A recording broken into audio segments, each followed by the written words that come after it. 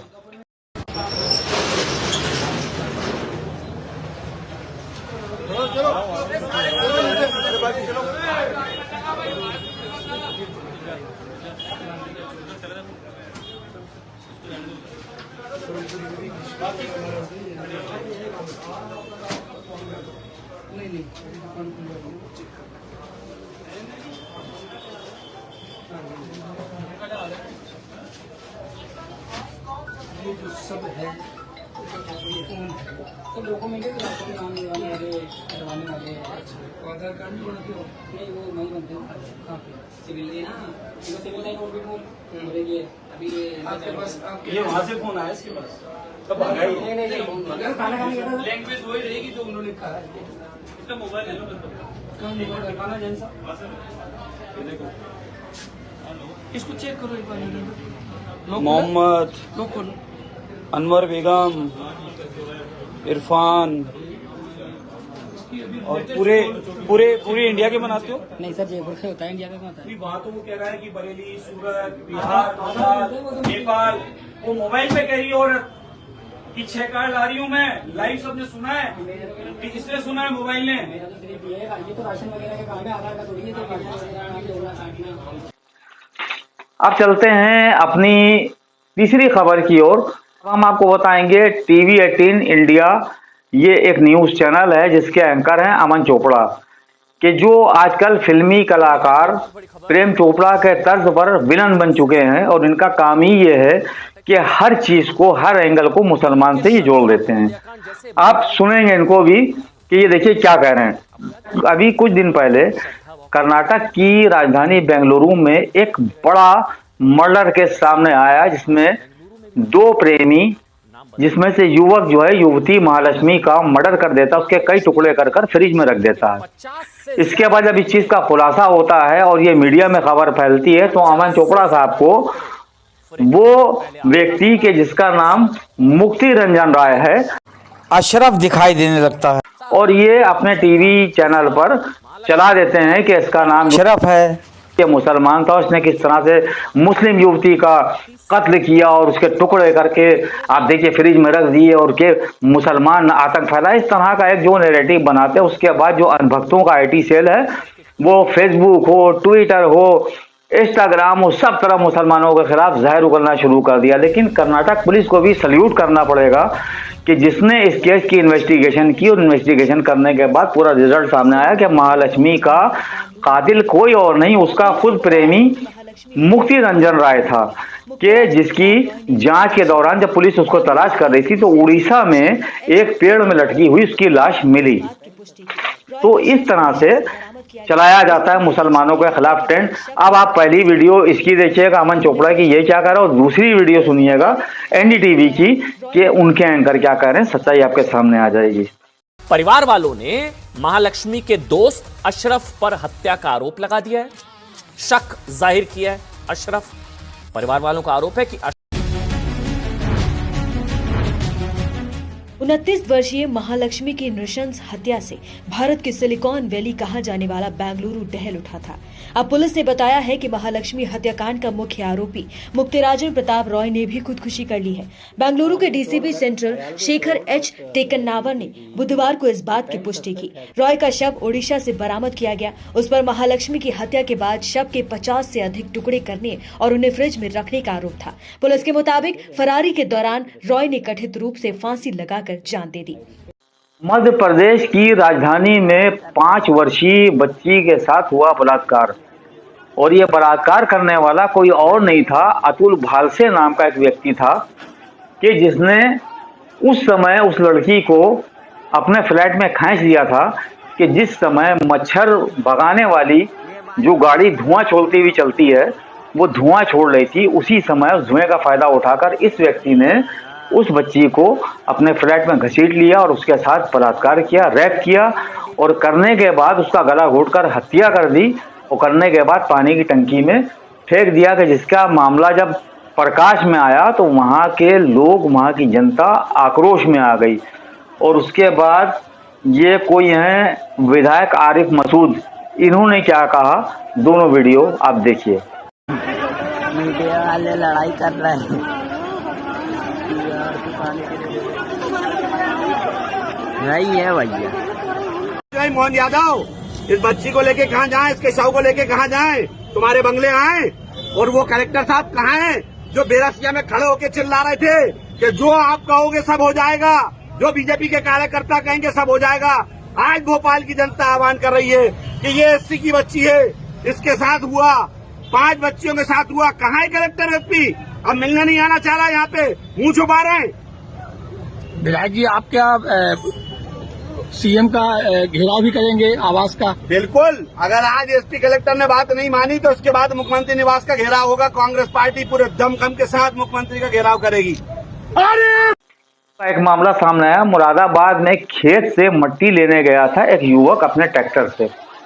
वो मट्टी लेकर ट्रैक्टर से लौट रहा था, उसी दौरान पुलिस वाले उसको रोकते हैं और उससे 500 रुपए की डिमांड करते हैं। वो तो आजकल आप सभी देख रहे होंगे, वो भट्टे की गाड़ियां हों या लोडेड गाड़ियां हों, तो खैर वो अब ज़्यादा कहने की ज़रूरत नहीं है, तो पुलिस वाले नाराज़ हो जाएंगे। बहरहाल वो 500 रुपये मांगते हैं, लड़का 500 रुपये ना देने के कारण ट्रैक्टर को तेज़ भगा देता है। ये पुलिस वाले उसका पीछा करते हैं, वो घबरा जाता है, हड़बड़ाहट में उसका ट्रैक्टर पलट जाता है और उसी दौरान मौके पर ही उसकी मौत हो जाती है। जिसके बाद गांव वालों ने बवाल कर दिया उसी मकाम पर। देखिए आप किस तरह से पुलिस के ऊपर अपना आक्रोश वहाँ के गांव वाले निकाल रहे हैं। बहरहाल आज सबसे बड़ा सवाल ये है, अभी एक और भी मामला सामने आया कि जिसमें स्कूल की उन्नति के लिए एक हिंदू लड़का, उसकी बलि दे दी जाती है पूजा के दौरान। क्योंकि ऐसी वीडियो और ऐसे फोटो हम दिखा नहीं सकते, यूट्यूब अलाउ नहीं करता, वरना हम आपको ज़रूर दिखाते। तो ये किस तरह की मानसिकता और किस तरह का माहौल हो रहा है कि आज जो 5 वर्षीय बच्चियां हैं वो भी सेफ नहीं हैं, और उसके साथ साथ जो बच्चे हैं छोटे, जो जिनको भरोसा करके परिवार वाले स्कूल भेजते हैं और उन स्कूलों में उनकी बलि चढ़ा दी जाती है। इस तरह के भी मामले सामने आ रहे हैं। बहरहाल जिस तरह सरकार धर्म, गाय, बछड़े, दूध, घी और दूसरी चीज़ों पर ध्यान दे रही है, इसी तरह सरकार को इन पर भी ध्यान देना चाहिए। हिंदू मुसलमान होता रहेगा, पूरी उम्र पड़ी है, पूरी ज़िंदगी पड़ी है, लेकिन जब जनता जिंदा रहेगी, जनता सलामत रहेगी, उसको सुख और शांति मिलेगी, तब सब कुछ हो सकता है। वो बाद में भी हो सकता है, लेकिन आज ज़रूरत है इस चीज़ की कि जो डुप्लीकेट मार्केट में दवाएं बिक रही हैं उनके खिलाफ कार्रवाई हो। जो बिना लाइसेंस के हॉस्पिटल चल रहे हैं, मिनी हॉस्पिटल चल रहे हैं, और किसके संरक्षण में चल रहे हैं ये कहने की ज़रूरत नहीं, पूरी दुनिया जानती है। ऊपर से नीचे तक के पूरा सिस्टम भ्रष्ट हो चुका है, इसके खिलाफ भी कार्रवाई होना ज़रूरी है। और सबसे ज़रूरी ये है कि इन बच्चों की सुरक्षा के लिए, खास करके बच्चियों की सुरक्षा के लिए सरकार को, वो चाहे उत्तर प्रदेश है यानी भारत के जितने भी ज़िले हैं, सभी सरकारों को सोचना होगा और इसके ऊपर एक्शन लेना होगा। और इसके साथ साथ ही जो हमारे देश की जनता है उसको भी जागरूक होना पड़ेगा कि आप अगर अपने बच्चों का फ्यूचर चाहते हैं तो उनके ऊपर आपको भी नज़र रखना पड़ेगी, उनकी एक्टिविटीज़ पर नज़र रखना पड़ेगी। इसके साथ साथ ही जो मार्केट में जो प्रोडक्ट बिक रहे हैं खाने पीने वाले, वो लिक्विड वाले हों या पैकेट वाले, उनके खाने से एक पॉइजन फैल रहा है। बच्चों के गुर्दे खराब हो रहे हैं, फेफड़े खराब हो रहे हैं, इसके साथ साथ ब्लड कैंसर की समस्याएं सामने आ रही हैं। बहरहाल हमें सोचना होगा कि हम घर की ताज़ा चीज़ें अपने बच्चों को खिलाएं या अपनी आलसीपन और काहली की वजह से बच्चों को मौत के मुंह में ढकेल दें, कि यानी कि थोड़ा सा समय बचाने के लिए आपका बच्चा अगर बीमार हो जाता है और आप हॉस्पिटल जाते हैं, और हॉस्पिटलों की आज क्या दुर्दशा है सभी को मालूम है, और वहाँ उसकी क्या दुर्गति बनेगी, क्या कौन सी दवाएं सही मिलेंगी नहीं मिलेंगी, इसकी गारंटी नहीं है। बहरहाल जीवन अनमोल है, आप इसकी कीमत को समझिए और इसकी कीमत को समझते हुए खुद भी सुरक्षित रहिए, अपने बच्चों को भी सुरक्षित रखिए। खान पान में आप किसी से दोस्ती मत करिए, प्योर खाइए, सुखी रहिए और सुखी जीवन जिए। आज की हमारी अपडेट कैसी लगी हमें जरूर बताएं। देखते रहिए द भारत 18 न्यूज का डिजिटल चैनल। नमस्कार, जय हिंद।